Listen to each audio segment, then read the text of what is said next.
ஆழ்வார் எம்பெருமானார் ஜீயர் திருவடிகளே சரணம். அஸ்மத் ஆச்சாரியன் திருவடிகளே சரணம். ஸ்ரீசைலேச தயாபாத்திரம் தீபக்தியாதி குணார்ணவம் யதீந்திர பிரமணம் வந்தே ரம்யஜா மாதரம் முனிம். ஸ்ரீமத் கிருஷ்ண சமாஹ்வாய நமோ யாமுனசூனவே யற்கடாட்சைகலக்ஷாணாம் சுலபஸ்ரீதர சதா. மன்வீர்கால் இங்கே மணவாள மாமுனிவன் பொன்னடியாம் செங்கமல போதுகளை உன்னிச் சிரத்தாலே தீண்டில் அமானவனும் நம்மை கரத்தாலே தீண்டல் கடன்.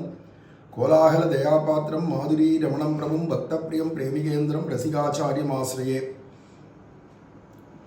இந்த திவ்ய பிரபந்த வியாக்கியானங்களில் அல்லது திவ்ய பிரபந்த மூல பாசுரங்கள்லேயே ஆழ்வார்களும் பூர்வாச்சாரியர்களும் சொன்னதான திருநாம மகிமை விஷயமான பாசுரங்களை அனுபவிச்சுட்டு வரோம். அதில் பெரியாழ்வார் திருமொழியில் 4ஆம் பத்தில் 2ஆம் பதிகம், அதில் வரக்கூடியதான 8வது பாசுரம். இந்த 8வது பாசுரத்தில் வண்டுகள்லாம் கூட பகவானுடைய திருநாமத்தை சொல்கிறத அனுபவிக்கிறாருங்க.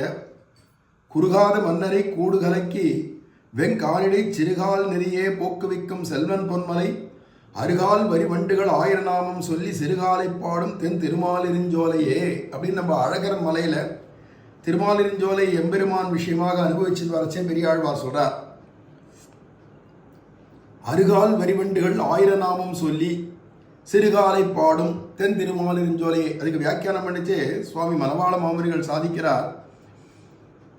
அருகால் வரிவண்டுகள் ஷட்பதங்களாகிய அழகிய வண்டுகள் இத்தால் இவற்றினுடைய ரூப குணம் சொல்லிற்று. எதையுமே நாமன் சொல்றவாளே அழகுதான். நாமன் சொல்றவாளுடைய ரூபம் எப்படி இருக்கும்னா திங்கள் திருமுகத்து சேழையார் அப்படின்னு ஆண்டாள் சொல்றா இல்லையா. அவன் முகம் திங்கள் திருமுகமா இருக்கும் அப்படிங்கிறத ஆண்டாள் வர்ணிக்கிற மாதிரி இங்க வண்டுகள் திரியக்கா இருக்கு. அது கூட நாமன் சொல்றது. சில திவ்ய தேசங்கள்ல அனுபவிக்கச்சவே ஹரி ஹரி என்று அவை அழைப்ப அப்படின்னு திரியக்குகள்லாம் ஹரி ஹரிநாமன் சொல்றதுன்றத திருமங்கையாழ்வாரும் பெரிய திருமொழியில் அனுபவிச்சுன்னு போறார். அது மாதிரி யாரெல்லாம் நாமன் சொல்றாலோ அது திரியக்கா இருக்கட்டும், பசுபட்சிகளா இருக்கட்டும் அல்லது மனுஷனா இருக்கட்டும், அவாமுகம்தான் உண்மையான அழகு. அதனால் ரூபகுணம் சொல்லிட்டுனார். ஷட்பதங்களை ஆன அழகிய வண்டுகள் அருகால் சிறு வண்டு இருந்தாலும் 6 குணங்கள் உடையதான ஆச்சாரியரை வர்ணிக்கிறது அப்படின்னு தான் சுவாபதேசம். அப்போ ஆச்சாரிய புருஷர்கள்லாம் அழகான ரூபத்தோடு இருந்தா தேஜஸோடு இருந்தான்னா அதுக்கு காரணம் 1000 நாமங்கள் அவா சகசநாமங்களையும் ஆவர்த்தி பண்ணிட்டே இருந்திருக்கான்னு தெரியறது. அதனால நாமம் சொல்றதுனால முகம் சோபிக்கிறது. ரூபகுணம் சொல்லிட்டு 1000 நாமம் சொல்லி சிறுகாலை பாடும் அப்படிங்கிறது தேவோ நாம சகசிரவான்னு மகாபாரதம் சொல்றதே அதை எடுத்து கொடுக்கிறார். தேவோ நாம சகசிரவான் என்கிற அவனுடைய 1000 திருநாமங்களையும் சத்வோத்தரமான காலத்திலே பிரீத்திக்கு போக்கு விட்டு பாடா நிற்கும் 1000 நாமங்களையும் சொல்லிட்டு இருக்கான் வண்டுகள்லாம் கூட. பகவான் ஸ்ரீமன் நாராயணன் ஒருவனுக்கு தான் 1000 நாமங்களான சகஸ்நாமம் உண்டே தவிர மற்ற தெய்வங்களுக்கெல்லாம் கிடையாது. பிற்காலத்தில் அவாவா எழுதினது வேற, ரிஷிகள் சொன்னது அல்லது பீஷ்மாச்சாரியர் சொன்னது அப்படிங்கிறதோ ரிஷிகளாகிய பராசர வியாச சுகாதிகள்லாம் சொன்னதெல்லாம் இந்த விஷ்ணு சகஸ்நாமத்தை தான் சொல்லியிருக்கா. பகவானை தவிர்த்து மற்றவனுக்கு சகஸ்நாமம் கிடையாது.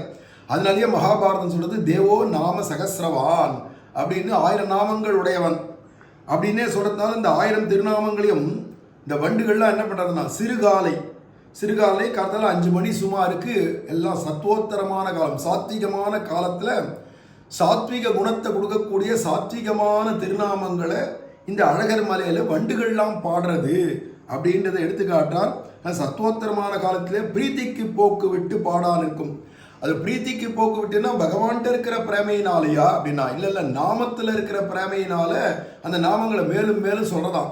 ஒரு தடவை சொல்லிட்டு நிறுத்தாத திருப்பி நித்தியம் காலங்கத்தால் எழுந்தா பகவான் நாமத்தை ஆரம்பிச்சுறது 1000 நாமங்களையும் சொல்லி பாடுறதாம். அப்போ பகவானுடைய நாமங்களை பாடுறது இது வெறுமன சங்கீர்த்தனமாக சொல்லலை, நாமங்களை பாடுறது அப்படின்னே சொல்றார். 1000 நாமங்களையும் பாடுறது திரியக்குகளாகிய வண்டுகள் அப்படின்னு வர்ணிக்கிறார் இங்க. அதனாலேயே வந்த தேஜஸ் முக அழகையும் வர்ணிக்கிறார் அப்படிங்கிறது தெரியுது. அடுத்தது நாமத்தை மேலே பார்க்கலாம். ஸ்ரீமதே ராமானுஜாய நமஹ.